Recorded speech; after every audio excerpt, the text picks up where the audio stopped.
আন্তর্জাতিক স্বীকৃতিপ্রাপ্ত একটি আম হচ্ছে জর্দাল আম। আমাদের একটি 100 লিটার হাফ ড্রামে রোপণ করা এই জর্দাল আমটি এবার অনেক ফ্রুট সেটিং হয়েছে। দেখেন এইমাত্র পড়ে গেল গাছ থেকে আম, আর কয়েকটা আম আগেই পড়ে গেছিলো। অনেক সুগ্রাণ একটি আম এবং সুস্বাদু এবং একদম মানে হাওয়াই মিঠার মতো মুখে দিলে এরকম একটা আম হচ্ছে আমার কাছে খুবই টেস্টফুল, ভালো লাগে। এটা পাকিস্তান ভারত মহাসাগর ভারত মহাদেশে খুবই প্রসিদ্ধ একটি আম হচ্ছে জর্দাল। আমরা এটা একটু খেয়ে দেখবো আজকে কেমন লাগে। আমরা একটু কেটে একটু খেয়ে দেখি এটা, যে আমরা যদি খেয়ে দেখি। বিসমিল্লাহির রহমানির রহিম।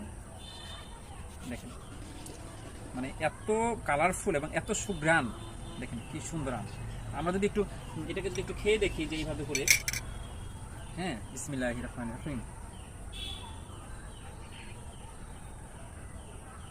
মুখে দিলে না পেঁপের মতো একদম মিহি হয়ে গলে যায়, আর এত সুঘ্রাণ এবং সুমিষ্ট, মানে বলার মতন আর কি।